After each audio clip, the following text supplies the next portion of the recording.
Bueno, le puse un fondito para que Ya no he se vea visto, tanto el auto, pero muy bien. Se nota, parece que te han recortado, estás bien. porque estoy pensando si le pongo otro. Buenos Eso días, está bien, ¿eh? bienvenidas, bienvenidas, bienvenidos. Gracias por acompañarnos.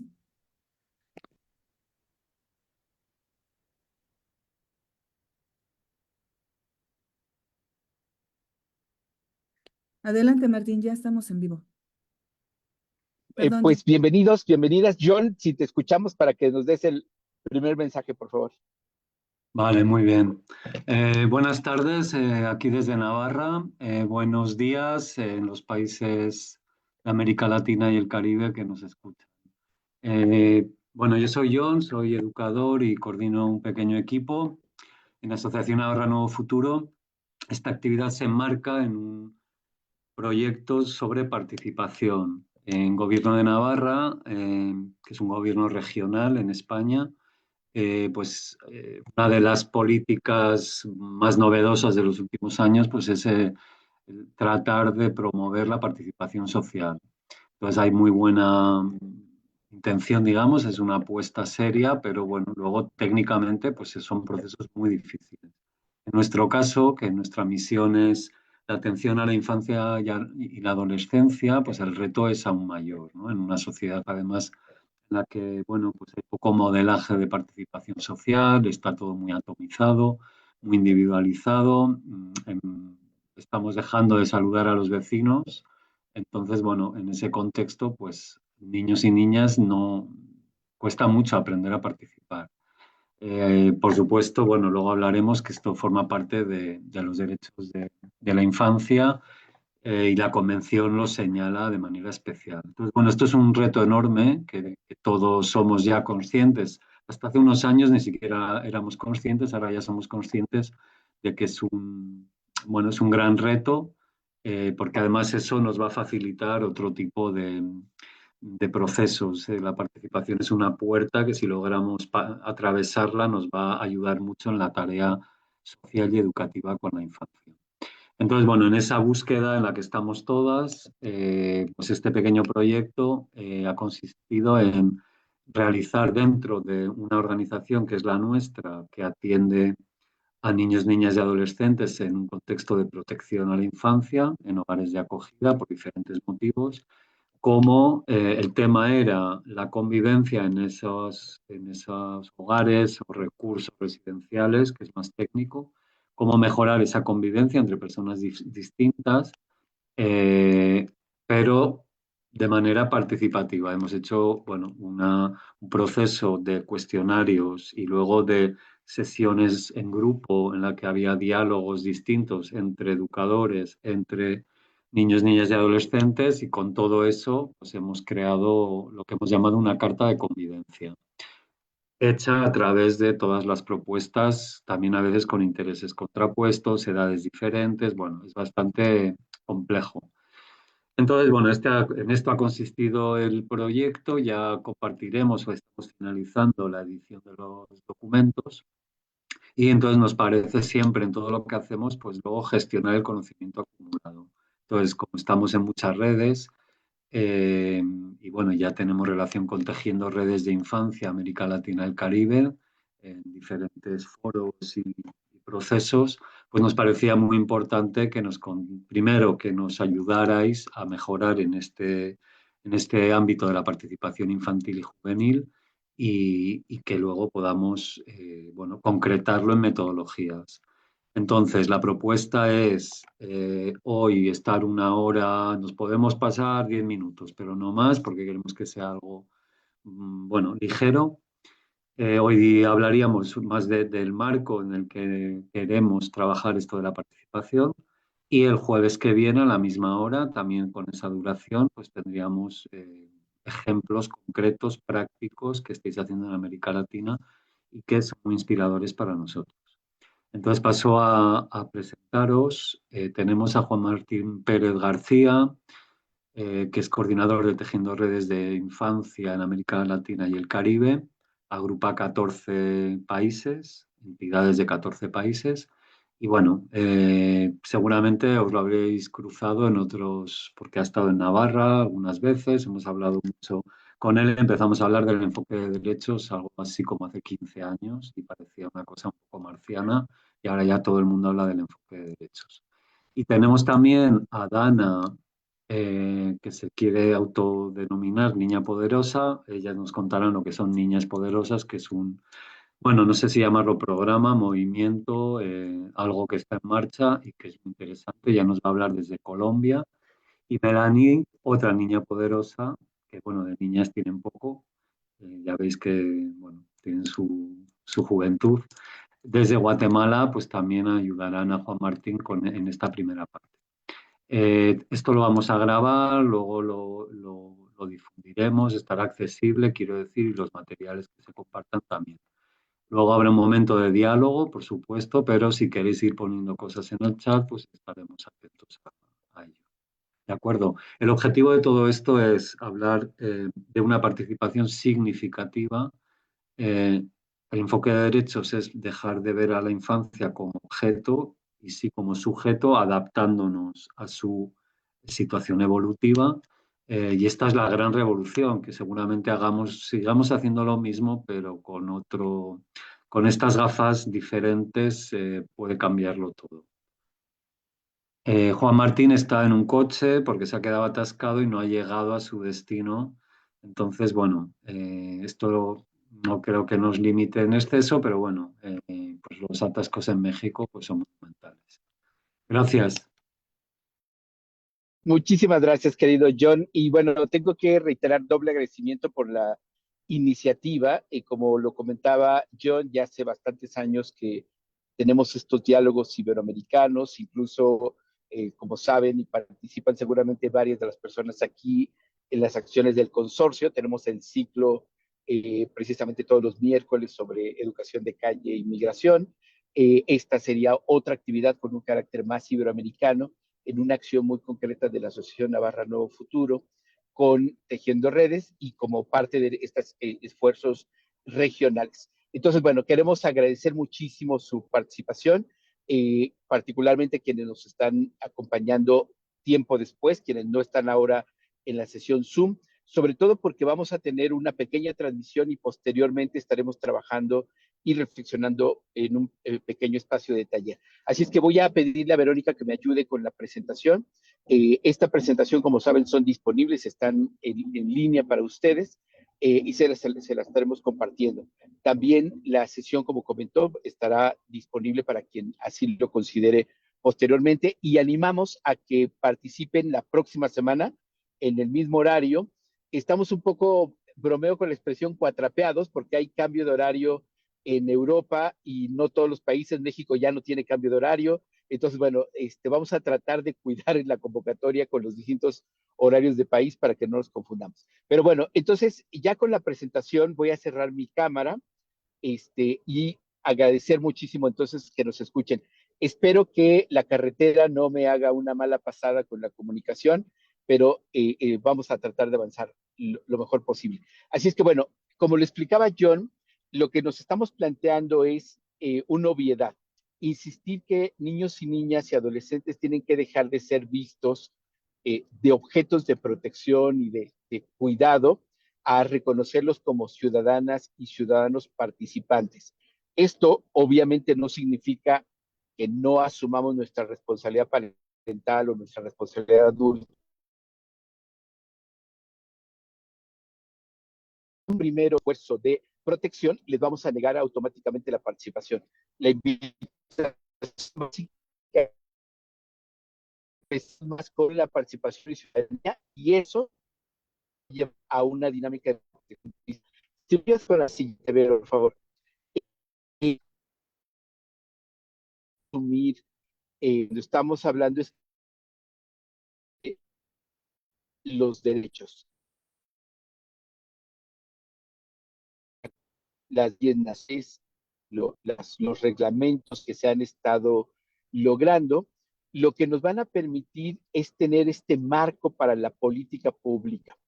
Y sin duda esto es muy importante, tenemos que reconocerlo que prácticamente todo el mundo, excepto Estados Unidos, ha logrado avances significativos. Con la siguiente, pero no es que tenemos que reconocer es que necesitamos un cambio de enfoque, un cambio de paradigma, y esto solamente se va a lograr si superamos en buena medida el adultocentrismo. Pero para eso, cuando hablamos del paradigma, tenemos que reconocer la equivalencia humana. Niños, niñas y adolescentes son personas y eso implica que tenemos que tratarlas como personas y no como objetos de protección. Y esto se traduce en uno de los principios rectores de la Convención, la no discriminación. Lamentablemente las familias, las pautas de crianza tradicional los discriminan, todavía incluso con golpes. Las instituciones los discriminan considerándolos que no votan, que no pagan impuestos y que la decisión es más bien de orden familiar. Entonces, si me ayudan con la siguiente, Vero, lo que tenemos entonces es que transitar a reconocer que tenemos un gran problema, y es que si no logramos superar el paradigma viejo e incorporar los derechos humanos de niños y niñas, los sistemas nacionales de especialización que hemos logrado, que en América Latina le llamamos Sistemas Nacionales de Protección Integral, CIPINAS, en Europa tienen otros nombres, sistemas de bienestar o otras lógicas, eh, considerándolos como mecanismos de articulación de las políticas públicas para poder focalizar las acciones de participación y de protección a niños y niñas, sin el cambio de enfoque, sin el cambio de paradigma, estos sistemas solo van a reproducir la violencia familiar, pero ahora en una dinámica de violencia institucional. Si me ayudas con la siguiente, Vero, porfis. Es decir, la práctica adultocéntrica nos va a permitir reproducir las violencias. Por eso es que ante la pregunta, ¿por qué si tenemos tantas leyes? ¿Por qué si tenemos tantas instituciones que están hablando de los derechos o incluso de los derechos de niños, niñas y adolescentes, de las mujeres y demás, tenemos mucha violencia? Y si avanzamos con la siguiente, por favor, Vero, el corazón del tema, de lo que tenemos que superar con urgencia, es el adultocentrismo. La base de la violencia, que es la violencia es un síntoma, eh, la base de muchas violencias va a estar en el adultocentrismo. Entonces, hay temas de carácter estructural como esta cultura adultocéntrica. Recuerden que hemos hecho muchas analogías, y les pido que así lo vean. El adultocentrismo, si me ayudas con la siguiente, Vero, porfis, es una de las culturas patriarcales que coexiste y está directamente vinculada con el machismo, con el clasismo, con el racismo, con el especismo, y agreguen ustedes las otras culturas que lo que hacen es que profundizan las desigualdades y sostienen la violencia. Entonces, el adultocentrismo considera inferiores a los niños y niñas, como el machismo considera y trata como inferiores a las mujeres, o como el racismo coloca la supremacía blanca por encima de la diversidad de pueblos afrodescendientes, pueblos originarios o cualquier otra expresión. Entonces, el sistema patriarcal en su conjunto lo tenemos que cuestionar, y precisamente el adultocentrismo en el ámbito de infancia es lo primerito que tenemos que ir superando. Si me ayudas con la siguiente, por favor. De ahí entonces que tengamos que ver las distintas expresiones de adultocentrismo. Permítame leer rápido el concepto académico. El adultocentrismo, como lo comenté, es una cultura patriarcal que niega equivalencia humana a niñas, niños y personas jóvenes para decidir sobre su identidad, su cuerpo, sus proyectos de futuro, porque los trata como objetos de propiedad familiar.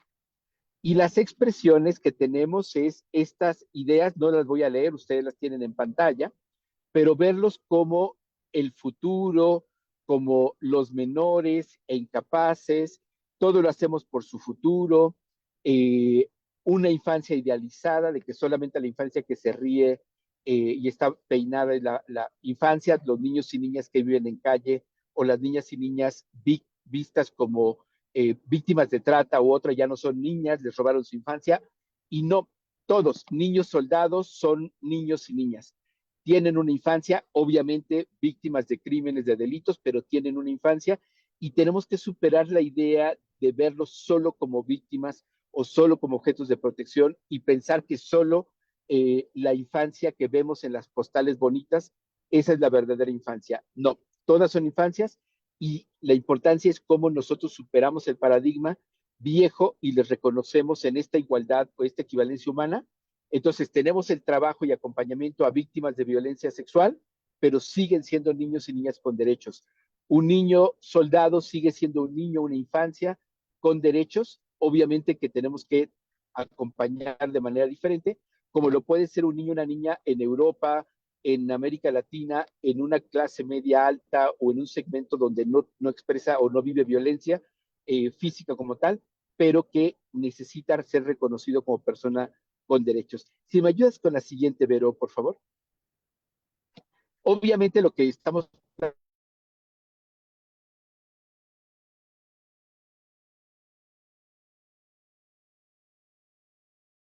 nosotros tenemos como eh, oportunidad, y lo estaremos insistiendo, es precisamente que ante los grandes problemas que tiene la humanidad, eh, el genocidio en Gaza, la guerra de Rusia contra Ucrania, todo lo que estamos teniendo, lo que llamamos las policrisis, ¿no?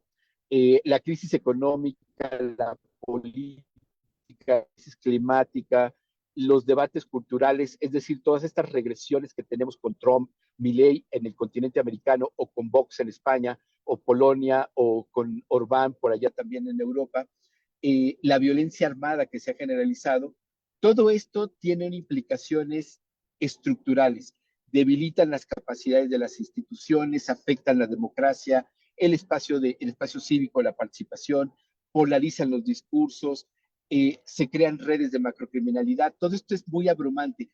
Si avanzamos con la siguiente, Vero, pero la clave sigue estando en que aun cuando pareciera esto muy complicado, casi imposible, tenemos oportunidades de salida y tenemos oportunidades de cambio precisamente si incorporamos los derechos humanos, es decir, si hacemos acciones sin discriminación, es decir, hagamos evidente, visible la desigualdad por género, eh, que hay un trato desigual a las mujeres y a las diversidades sexogenéricas, hay una discriminación por clase, por orden de ingreso económico, por raza y demás.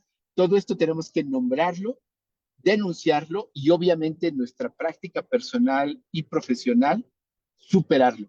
Pero para eso tenemos que reconocerlo. Entonces, esto no es sencillo, cuesta, duele, pero es el primer paso para poder entrar hacia el enfoque de derechos. Si me ayudas con la siguiente, Vero, por favor.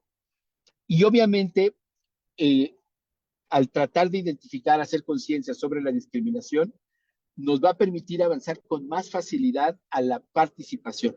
Y esto es un principio y que les pido que lo tengan muy presente. Sin participación no hay protección posible, porque hay una forma de discriminación o de trato desigual del mundo adulto que es muy lindo, que se hace con mucho cariño, con algodones, con dulcecito y con chocolate, que llamamos la discriminación tutelar. Es decir, el mundo adulto sigue manteniendo el control, el poder, la narrativa y simula la participación.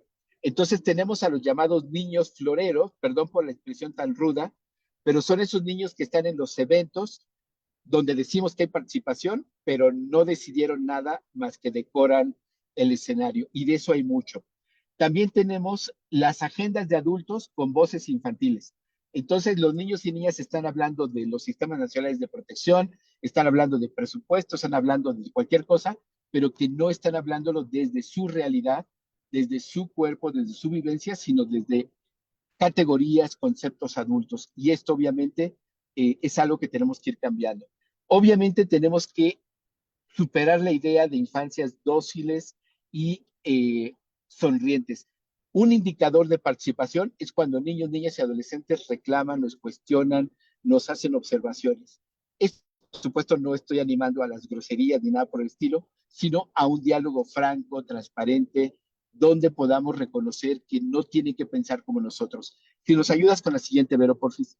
Y Esto nos tiene que costar al mundo adulto porque no va a ser sencillo, pero es la mejor forma de poder lograr cambios.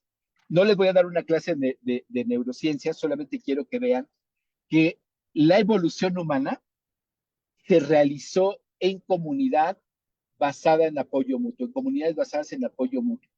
Estamos en un momento histórico en el que el hiperindividualismo, el egoísmo y el consumo nos está rompiendo las dinámicas comunitarias, las dinámicas familiares. Así es que tenemos que llegar a lo básico y reconocer que somos seres humanos con habilidades sociales muy especializadas. Y esto es una gran oportunidad y una gran ventaja.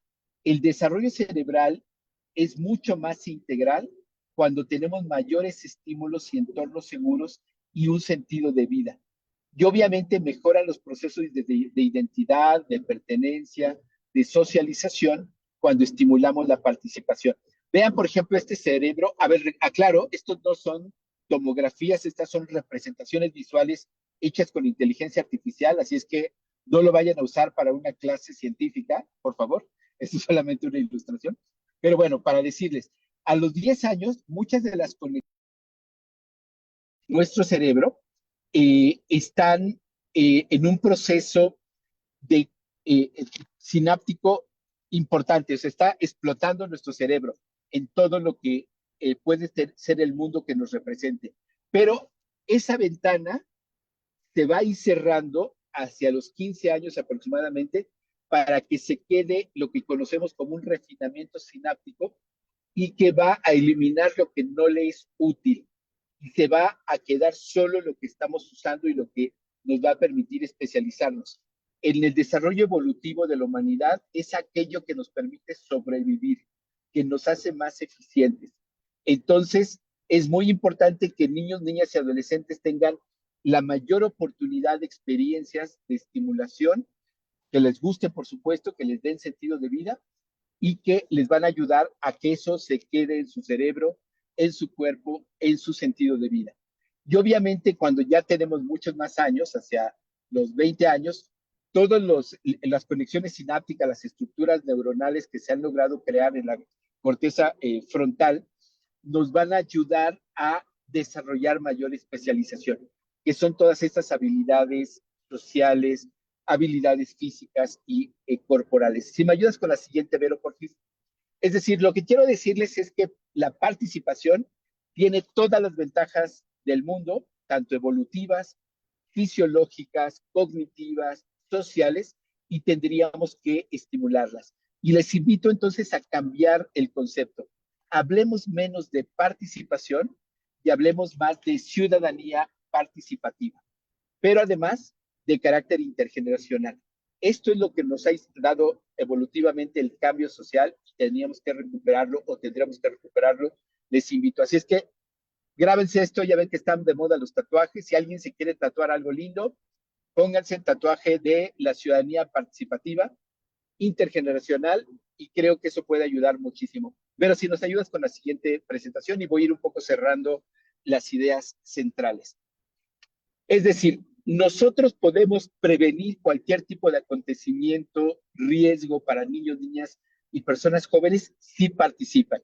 Porque esta ciudadanía participativa lo que va a ayudarle a las infancias y juventudes es a tener muchas redes de protección, muchas habilidades sociales.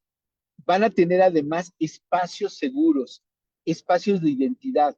Entonces, si por alguna razón la familia es un entorno no seguro donde hay violencia, la escuela, el club vecinal, el espacio donde estoy participando con mi comunidad, voy a encontrar personas vitales que me van a ayudar y me van a proteger. Así es que por eso es tan importante, y si me ayudas con la siguiente, Vero, multiplicar los espacios de participación, no tiene que ser uno solo, no tenemos que pensar que solo los niños participen y las niñas participen en mi programa, en mi club, no, les invito a que promuevan, que participen en grupos musicales, grupos de iglesias, Boy Scouts, todo lo que sean espacios de participación, anímeles a que se vinculen, porque esta ciudadanía participativa en una interacción o intersección de derechos va a permitirles tener acceso a mayor información de calidad. van a poder construir una opinión propia del mundo, van a tener la posibilidad de expresarse libremente. Obviamente el mundo adulto tenemos que respetar su privacidad y muy importante, y ese es el corazón de lo que estoy invitando, a que ellos y ellas se organicen en su barrio, en su comunidad, en espacios digitales, en espacios virtuales de lo que ustedes quieran, pero en esta medida de que promovamos la ciudadanía participativa, vamos a superar la idea de que la participación solo son actividades entretenidas, bonitas, lúdicas, que decidimos el mundo adulto. Si me ayudas con la siguiente, Vero. Y si se dan cuenta, en esto estaremos llegando a un momento clave en el que podríamos pensar en que todos los problemas que tiene el mundo, que tiene nuestro territorio, nuestra comunidad, pueden cambiar a partir de acciones comunitarias donde niños, niñas y adolescentes en equivalencia humana tengan una voz y un rol muy importante y fuerte como parte de la solución de las problemáticas. Tenemos problemas de violencia, niños y niñas tienen mucho que decir y que hacer. Tenemos problemas de inseguridad en el barrio, en la escuela, en la familia. Niños y niñas tienen mucho que plantearnos cómo hacerlo y cómo encontrar alternativas. Así es que yo les animo a que hagan un esfuerzo enorme por pensar que las soluciones a los problemas de nuestro país, de nuestro mundo, tienen que incluir a niños, niñas y personas jóvenes porque tienen menos prejuicios, menos miedos y sobre todo mayor esperanza. Si me ayudas con la siguiente, por fin, Vero, para ir cerrando. Eh, Creo que hay bastantes experiencias. La próxima sesión vamos a contarles algunas muy específicas, pero ahorita les animo a que escuchen a Dana y a Melanie, y desde Melanie desde Guatemala, Dana desde Colombia, nos van a contar su propia vivencia personal y les hemos pedido, tanto a Dana como a Melanie, que nos hablen de dos temas. ¿Cuál ha sido su experiencia de participación, ellas en su cuerpo, en su visión? ¿Qué es lo que ha sido una mejor práctica? Pero sobre todo que nos digan, ya que estamos aquí muchas personas adultas, qué es lo que no debemos hacer cuando promovemos participación. Así es que agradeceremos muchísimo su generosidad, Dana y Melanie, para ello. Un Así es que, segundo. John, por favor, Sí, John. antes de que entre Melanie y Dana, Sí, hay una pregunta que me parece que estaría bien aclarar, que aclararas. Hay una intervención que niños, niñas y adolescentes como personas con derechos, pero también obligaciones. Y luego que vale, para vale. que esto funcione, pues se requiere que todos estemos en la misma línea de formar ciudadanía crítica y agentes de cambio. Eso lo dice Tal cual. Miriam Ovalle. Entonces, me parece que está bien clarificar antes esto. Sí, sí, muchísimas gracias. Fíjense que es muy normal que cuando hablamos de derechos de niños y niñas, rápidamente nos surja nuestro espíritu adultocéntrico eh, para hablar de obligaciones. Y tenemos que, jurídicamente, los únicos que tienen obligaciones somos las personas adultas y las instituciones. Los niños y niñas lo que tienen son corresponsabilidades, pues la posibilidad de mejorar su vida. Y lo pongo como ejemplo porque si nos quedamos atrapados en la idea de derechos y obligaciones, es una trampa porque si los niños y niñas no se portan bien, podríamos castigarlos y negarles sus derechos. Eso pasa mucho. Entonces tenemos que superar la idea adultocéntrica y permítame poner una analogía. Si nosotros asociáramos esto en la cultura machista, significa que si las mujeres no piden las cosas bien, los hombres no se las vamos a dar. Así es que si rompen las paredes, pintan las paredes, nos gritan, nos acusan de violentos, entonces las vamos a castigar más. No sé si estoy logrando la caricatura. Así de burdo es. Es como si la gente, desde el supremacismo blanco, dijera que como las personas afrodescendientes gritan, entonces no les van a conceder derechos en igualdad. Eso lo ha hecho y lo sigue haciendo ahora Estados Unidos y lo están haciendo los fascismos que tenemos en nuestro planeta. Pero nosotros en la cultura adultocéntrica, al superarla, tenemos que evitar asociar que los niños y niñas tienen estas obligaciones, porque, insisto, jurídicamente no las tienen, sino tienen procesos de corresponsabilidad a partir de su derecho a la participación. Aquí hay varios comentarios en el chat que agradezco muchísimo que nos están enriqueciendo. Y John, porfis, como voy en el auto y no puedo Sí, sí, no, leerlos, que si yo era pudiera, por rematar la faena, pero que nos suele ayudar también. por favor. A veces se quiere hablar de obligaciones porque, bueno, tiene derechos, pero tiene que vivir en sociedad. Entonces, es que vivir en sociedad necesita de límites y es nuestra responsabilidad enseñar a las personas jóvenes a vivir en sociedad. Es decir, un niño sin límites, pues no estaría desarrollando sus derechos.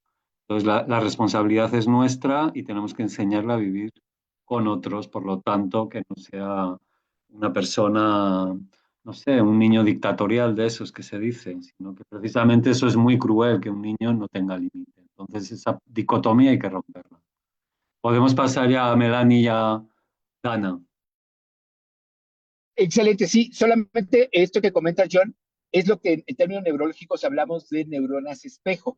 Los niños, niñas y adolescentes tienen más neuronas espejo y se guían mucho por modelamiento. Así es que las personas adultas en nuestra responsabilidad de acompañamiento podemos modelar. No queremos que estén mucho tiempo en las pantallas con el teléfono. Nosotras personas adultas no estamos mucho tiempo en las pantallas. Queremos que niños, niñas y adolescentes y personas jóvenes lean. Nosotros, personas adultas, traemos un libro o un libro electrónico y leemos. Es así como podemos avanzar con el modelamiento. Muchísimas gracias y vamos a escuchar ahora sí, como dice John, a Melanie y a Dana, que les agradecemos muchísimo. Y por favor, Melanie y Dana, díganos con énfasis qué es lo que tenemos que superar y evitar en nuestra cultura adultocéntrica, que solemos ser muy autocomplacientes. Gracias.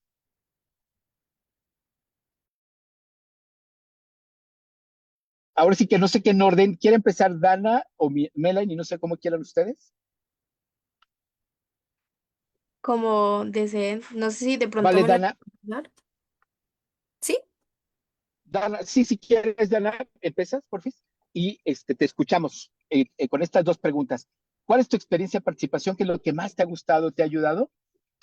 ¿Y qué es lo que nos recomendarías al mundo adulto a, pues, no repetir? Sí, gracias. Pues primero saludarlos, buenas, no sé si por allá es tardes, noches, días, pero pues soy de Colombia y desde mi perspectiva les puedo decir de que lo que estamos conversando el día de hoy, dialogando, no es, digamos, una petición, yo diría más bien hablarlo desde, es un derecho que nosotros como niños y como adolescentes y jóvenes tenemos bajo la ley. Primero para aclarar eso. Y pues al tema de qué no se debe hacer, yo diría de que hay algunos puntos claves, como por ejemplo el no imponer las opiniones. Siento de que a veces cuando uno está en un diálogo intergeneracional, siempre pasa de que uno de pronto pone por encima o jerarquiza algunas opiniones alrededor de, digamos, si un adulto dice algo y un niño dice algo, lo ponen de pronto lo que dice el niño un poquito más por debajo, tal vez porque le hace falta experiencia o porque pronto no utiliza los términos que los adultos consideran que son correctos. Entonces, aprender a valorar todos los aportes. Siento que tanto los niños como los jóvenes tienen esa parte desde su perspectiva, cuentan todo desde lo que han vivido, desde lo que han visto, como decía el señor Juan Martín, desde esos espejos. Los niños y los jóvenes vemos todos desde ese espejo de qué hacen los adultos, de pronto que conversan, de que dialogan, de que leen. Y como otro punto también siento que es importante hablar desde la parte de que a veces los adultos, en vez de respetar, tratan de, digamos, imponer, interrumpir o de pronto ridiculizar algunas opiniones que tienen los jóvenes y los niños por las razones de que ya había mencionado antes. La idea de estos diálogos en donde están los adultos y los niños no es, digamos, imponer una opinión por encima de la otra, sino que es hacer un diálogo, buscar desde las dos perspectivas, encontrar, digamos, un punto medio, una mezcla entre esas opiniones y buscar lo que es ideal, buscar lo que mejor nos facilita para una sociedad civilizada y pues en cuestión cultural y social integral. También estoy muy de acuerdo con lo que decía antes el señor Chen, alrededor de adaptarnos a las situaciones, yo la apunté por acá, a las situaciones evolutivas, porque siento de que a veces uno como, digamos, una persona un poco mayor que los niños, trata de opinar desde, digamos, un lenguaje un poco más complicado o de pronto desde perspectivas que pronto no son para su edad o que pronto no les ha tocado pasar o tal vez son un poco más fuertes para ellos. Entonces sí siento que a veces es tratar nuestro discurso, tratar de moldearlo a los individuos con los que nos estamos conversando o con los que estamos dialogando porque es importante tener muy en cuenta no solo la edad, sino también el aspecto del contexto, cómo ese niño vive, cómo ese niño, es su experiencia, cuál es el contexto social de ese niño. Entonces, sí, yo diría que esos tres punticos alrededor de no imponer las opiniones, todas las opiniones son válidas independientemente de dónde venga, de la edad, de quién sea, de la raza, del género, me parece que hay que respetarlas. El tema de respetar también el espacio de la opinión, opinar es un derecho básico de todos y todas, hay que respetar eso y el tema de adaptarnos, adaptarnos al niño, al joven o al adulto. Y ya, gracias. Muchísimas gracias, Dana. Oye, si brevemente nos puedes contar tu experiencia en Niñas Poderosas, desde que, digo, entiendo que ha sido un proceso largo, pero ¿cómo llegaste y cómo te observas y qué has cambiado a partir de esta experiencia?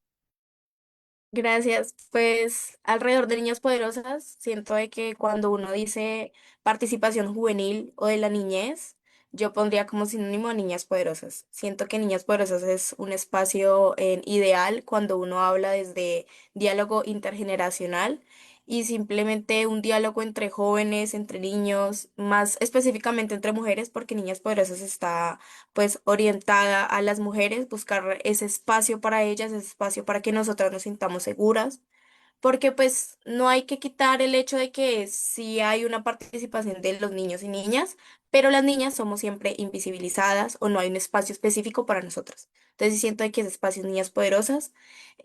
¿Cómo me veo desde que entré hasta ahora? Yo cuando entré a Niñas Poderosas tenía, si no estoy mal, 16 años y en estos momentos tenía más o menos 16 17 y en estos momentos tengo 18. No es mucha la diferencia, de pronto en tema de tiempo.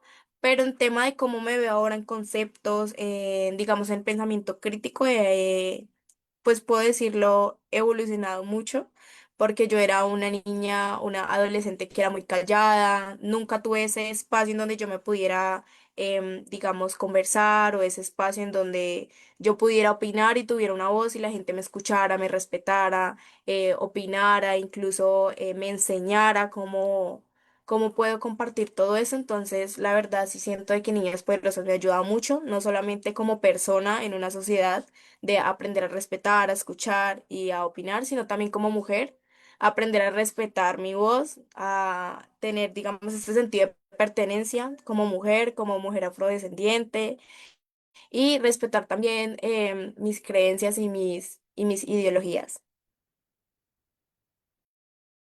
Súper, muchísimas gracias, Dana. De verdad, un orgullo que estés aquí junto con Melanie. Pues, Melanie, te escuchamos desde Guadalajara. Cuéntanos cómo ha sido tu experiencia, tus recomendaciones y qué es lo que deberíamos de hacer mejor desde el mundo adulto. Gracias, Melanie. Ok, gracias por la palabra. Primero que nada me gustaría saludarlos. Buenos días. Aquí en Guatemala es mañana y sé que pues en otros países ya es un poco tarde. Mi nombre es Melanie y pues primero quiero empezar sobre mi experiencia participando en Niñas Poderosas. Creo que pues ha sido una oportunidad única para pues reconocer lo importante que es el valor de la voz de la niñez y adolescencia y comprender de manera más profunda lo que significa participar activamente como adolescente en mi país y en un mundo digital. Creo que antes de integrarme a este proyecto, pues yo participaba en otros en donde pues a veces la idea limitada sobre la participación de la niñez y adolescencia era muy poca, ¿verdad? Porque a veces solo pensaban que solo era de estar ahí para poder opinar o para estar presente en alguna actividad y pues solo mi participación era simbólica. Pero sin embargo, pues gracias a Niñas Poderosas, pues uno entiende y va reflexionando que participar implica involucrarse, comprometerse, proponer ideas, generar acciones y sobre todo construir donde un mundo donde pues haya un espacio justo y sobre todo inclusivo para nosotros. Creo que a través de nosotros hemos tenido talleres, actividades sobre nuestros proyectos. Y aquí podemos entender lo importante que es la participación como la niñez y adolescencia y juventud, y que se nos da, que no es un favor que se nos da, sino es un derecho que se debe garantizar y sobre todo se tiene que respetar. Creo que en un espacio social donde todavía predomina la idea de las personas adultas, que son las únicas que pueden decidir o dirigir algo importante, en Niñas Poderosas pues cambia totalmente, ¿verdad? Se nos demuestra que nuestras ideas también tienen valor, que nuestras opiniones merecen ser escuchadas y que pues toda la niñez y adolescencia pueden liderar proyectos significativos desde nuestras propias realidades. Y algo que quiero marcar aquí pues son nuestras semillas digitales. Creo que a través de estos espacios, desde este concepto, pues nos hacen entender que la participación no solo pues puede ocurrir en un espacio físico, sino también en un espacio virtual, a través de que nosotros en nuestras redes sociales empecemos a generar un cambio. Y a través de esto, creo que una de las mayores experiencias que he tenido desde mi semilla digital es poder crear unas revistas digitales, de las cuales ya tengo 3 ediciones, y pues de estas revistas nacieron de una forma de expresar mis ideas y pues de abrir un espacio donde otras jóvenes también puedan sentirse representadas, porque pues a través de ellas hemos tratado temas de la participación, la igualdad de género, la educación y los derechos de las niñas y adolescentes. Creo que cada edición pues ha sido un proceso y sobre todo un proceso de aprendizaje, porque a través de esto, de buscar la información, de redactar los artículos, el diseño de la revista y la publicación y difundirla en redes sociales, pues este trabajo pues me permite aplicar todo lo que pues nos han venido enseñando, ¿verdad? En diferentes espacios y ponerlo al servicio de otras chicas para que también se unan, el deseo que ellas puedan escuchar sus voces. Creo que a través de esto también quiero resaltar que estos proyectos, cuando se nos abren ser nosotros mismos, pues nos ayuda a fortalecer nuestra autoestima, nuestro liderazgo, nuestra capacidad de comunicación, porque pues a veces antes costaba hablar mucho en público, ¿verdad? O expresar ideas o en frente de personas adultas porque pensaban que iban a pensar, ¿verdad? De lo que yo estaba diciendo, pero con el tiempo y pues con un apoyo en donde pues todos estamos en un apoyo de grupo, pues aprendí a hacerlo con más seguridad y pues saber que un líder pues no significa imponer, ¿verdad?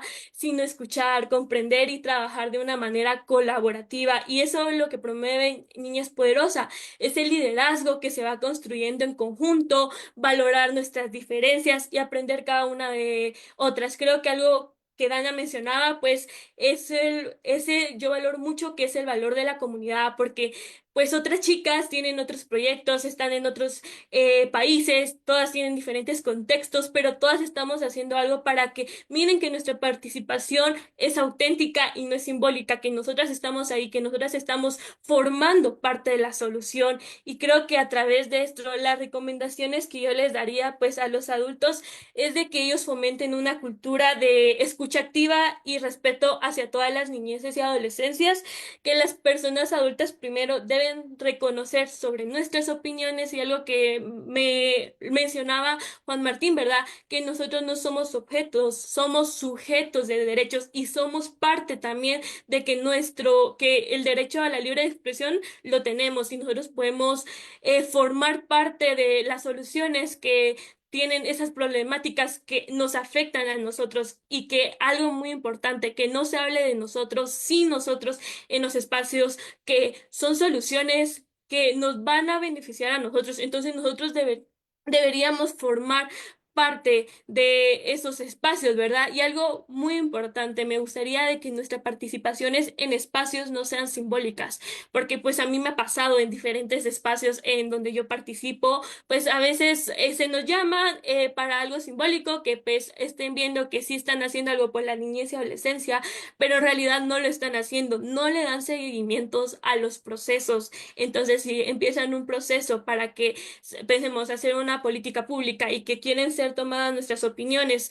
No se nos puede dar como solo una reunión y que pues solo miremos o evaluarlo, ¿verdad? Tomar una foto y que sí estén haciendo algo por la niñez. No, se nos tiene que dar el seguimiento para todo el proceso, porque esos procesos también nos importan a nosotros y nosotros debemos ser ese cambio, ¿verdad? Y nosotros tenemos que estar en esos espacios donde se hable de nosotros, donde están solucionando algo para nosotros. Entonces, también me uno a lo que decía Dana, ¿verdad? De lo que cuando a veces se minimizan nuestras opiniones porque somos pequeños, porque piensan que pues no sabemos, pero nosotros pues en sí, nosotros a veces lo vivimos. Entonces, creo que tenemos más conocimiento de lo que pasa en nuestro entorno como infancia que las personas adultas. Entonces, creo que esto sería mi opinión. Muchas gracias. Muchísimas gracias, Melanie, por lo que nos cuentan ambas, no solamente por la posibilidad de ver cómo ustedes han ido cambiando su propia persona, su entorno, sino este énfasis que están ustedes colocando también respecto a que la participación no tiene que ser vista nunca como una concesión adulta, sino claramente como un derecho. Así es que muchísimas gracias. Respecto a la pregunta que había por ahí, respecto a si además de Niñas Poderosas, estamos trabajando con niños, con nombres, contarles que sí, tenemos un espacio que se llama Nuestra Voz Cuenta, que es mixto, y del espacio de Niñas Poderosas surgió otra iniciativa que se llama eh, bueno, más bien, papás de niñas poderosas. Algunos de los papás de las niñas poderosas participan en este espacio, en un chat. Y hay otro que se llama Hermanos y Amigos de Niñas Poderosas. Y ahí trabajamos temas de masculinidades. Es decir, esencialmente educar contra el machismo, que les estaremos invitando a una actividad en unos 2 semanas aproximadamente con esto. Pero sí hay una situación. Pero solamente reforzar lo que decían ambas, que el espacio de niñas es muy importante para construir su propia visión desde la lucha contra el machismo. ¿Vale? Pues, perdón, entonces, si les parece, nos vamos a la siguiente actividad. John, ¿quieres tú tener un comentario para redondear? No, no, seguimos, seguimos. Vale, bueno, pues entonces, si les parece, despedimos la sesión en línea para que podamos entrar a la dinámica de taller. Agradecer a quienes nos están siguiendo en el canal de YouTube y en Facebook. Y ahorita cerramos con esto, Vero, si te parece.